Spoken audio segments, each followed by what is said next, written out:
À 20 ans, elle détenait le pouvoir absolu, une valeur sexuelle sur le marché que tous les hommes convoitaient. Jeunesse, beauté fraîche, fertilité. Et elle le savait.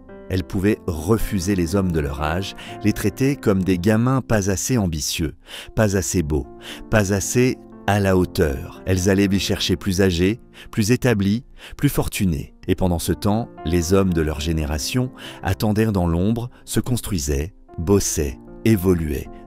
10 ans passent. Ces mêmes hommes, désormais au sommet de leur vie, financièrement stables, confiants, physiquement transformés, appliquent exactement la même logique qu'elles utilisaient à l'époque. Ils choisissent les femmes les plus jeunes et les plus désirables sur le marché. Et là, c'est le drame. Les mêmes qui sortaient avec plus vieux à 20 ans et qui refusaient leur génération, accusent maintenant ces hommes de pédophilie. Cette réaction n'est pas de la morale, c'est de la jalousie. Une jalousie née du fait que leur valeur sur le marché sexuel n'est plus ce qu'elle était et qu'elles voient cette jeunesse qu'elles ont eue dans les bras des hommes qu'elles voudraient maintenant. Dans cette vidéo, on va décortiquer cette jalousie, démonter cette hypocrisie et t'expliquer pourquoi la nature ne négocie jamais. Abonne-toi tout de suite, reste jusqu'à la fin et prépare-toi. Ce que tu vas entendre risque de choquer, mais ce sera la vérité brute.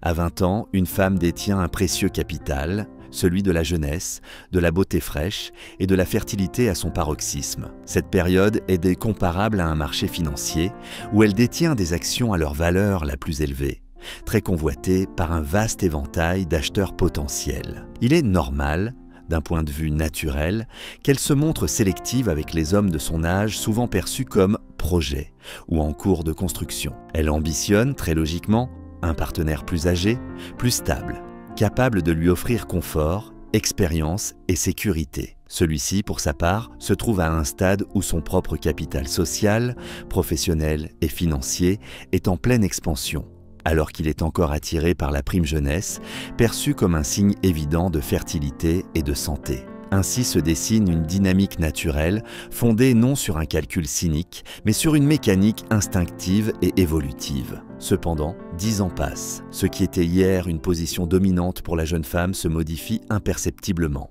Le corps porte les marques du temps, la concurrence a changé de nature, et aussi cruel que cela soit, les hommes qu'elle avait rejetés à 20 ans ont grandi, mûri, conquis un statut et une confiance que ceux plus jeunes n'ont pas encore. Dans ce contexte, ces hommes appliquent la même logique qu'elle appliquait auparavant, mais inversée. Ils recherchent la version la plus pure et la plus jeune de la femme, ce capital biologique optimal que l'on ne peut racheter ou prolonger. Prenons un homme qui, à 22 ans, était ignoré, sans carrière, peut-être maladroit dans ses approches, dont la valeur sociale et financière était faible. 10 ans plus tard, ce même homme est métamorphosé, riche de son expérience et de son travail, physiquement affirmé, assuré. Ce n'est pas par revanche mais par simple optimisation qu'il choisira une partenaire plus jeune, vigoureuse, qui n'a pas encore accumulé le poids des expériences émotionnelles lourdes ou des désillusions passées. Pourquoi alors reviendrait-il vers celle qui autrefois l'ignorait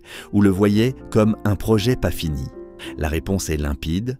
Il choisit ce qui maximise ses chances réelles de bonheur, de construction et de compatibilité biologique. Cette évolution crée une forme de jalousie sourde, un malaise qu'on ne voit que dans les plis des regards, dans les tensions non dites, sur Instagram, dans les commentaires détournés. Cette jalousie n'est pas simplement une question d'ego blessé, elle est un rappel brutal que le marché sexuel est ancré dans le présent, pas dans le passé. Ce qui compte, ce n'est pas ce que l'on a été, mais ce que l'on est aujourd'hui. La société, tentant de masquer cette dure vérité, instaure des discours moraux pour masquer l'amertume et la frustration.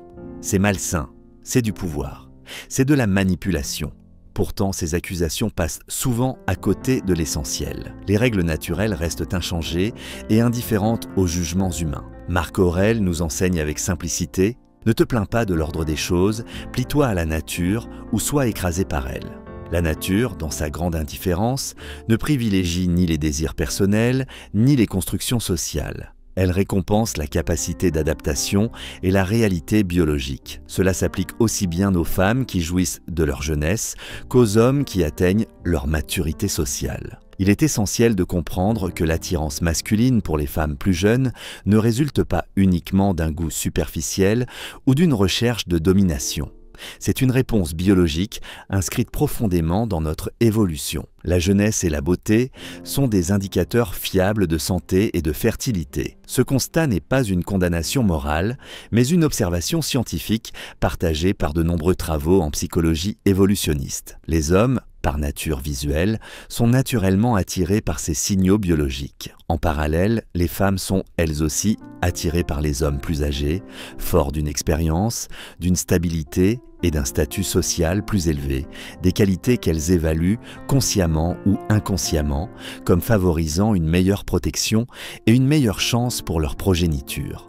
Cette réciprocité des préférences crée une dynamique où les écarts d'âge sont à la fois normaux et attendus dans de nombreuses cultures et époques historiques. Que l'on parle de sociétés traditionnelles ou de milieux contemporains, il est statistiquement plus fréquent que les femmes choisissent des hommes plus âgés et que les hommes attirent des femmes plus jeunes. Ce schéma, souvent présenté comme problématique dans les médias modernes, trouve pourtant sa source dans une longue histoire humaine et dans des réalités biologiques persistantes. Le problème surgit quand ces dynamiques naturelles sont interprétées à travers le prisme d'une morale sélective qui valorise certains modèles et stigmatise d'autres, en particulier quand il s'agit des femmes de plus de 30 ans qui éprouvent légitimement un malaise face à la concurrence de cette jeunesse qu'elles sentent s'éloigner. Souvent, ces femmes, ayant bénéficié plus jeunes de la préférence masculine pour les hommes plus âgés et établis, paradoxalement critiquent cette même dynamique lorsqu'elle se retourne contre elles. Cette ambivalence est universelle et humaine.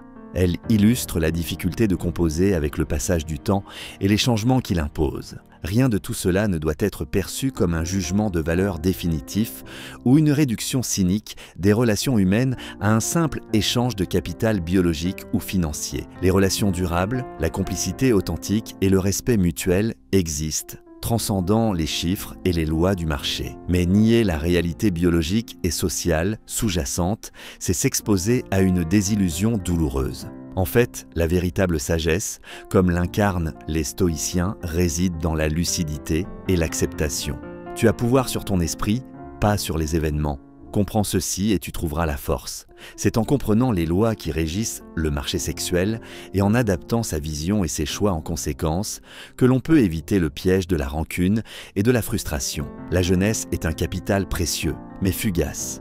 Les hommes gagnent souvent en valeur en mûrissant, tandis que les femmes doivent investir leur jeunesse pour construire une relation solide ou la transformer en autre chose. Cette réalité, bien que parfois dure, ne devrait pas être un objet de plainte, mais un appel à la responsabilité personnelle, à la sagesse dans le choix des investissements affectifs et à la compréhension de soi. La société gagnerait à reconnaître cette mécanique naturelle sans hypocrisie, afin d'offrir à chacun les clés pour vivre ses relations avec plus d'authenticité et moins de violence.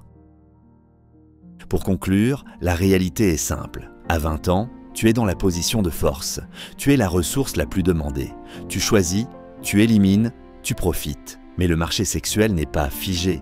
10 ans plus tard, les cartes sont redistribuées. Les hommes que tu ignorais ont monté leur valeur pendant que ton capital biologique a commencé à décliner. Ce n'est pas une attaque, ce n'est pas du sexisme, c'est une loi de la nature. Et la nature, elle, ne débat pas. Elle applique ses règles silencieusement, mais sans pitié. Tu peux la maudire, accuser les hommes de pédophilie, inventer des récits pour justifier ta colère. Mais ça ne changera rien. La nature ne négocie pas. Elle ne récompense pas ton passé. Elle ne se soucie pas de tes efforts. Elle regarde ce que tu es aujourd'hui. Les stoïciens l'avaient compris il y a des siècles.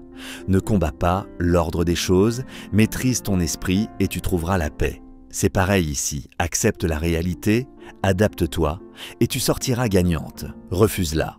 Et tu finiras écrasé par le poids des illusions que tu as entretenues. Alors la vraie question c'est, veux-tu continuer à subir ou veux-tu comprendre comment ce marché fonctionne pour en tirer le meilleur? Si tu veux la vérité brute, sans filtre, et que tu veux apprendre à naviguer ce jeu que tout le monde joue, mais que peu comprennent, abonne-toi maintenant. Parce que dans les prochaines vidéos, on va aller encore plus loin.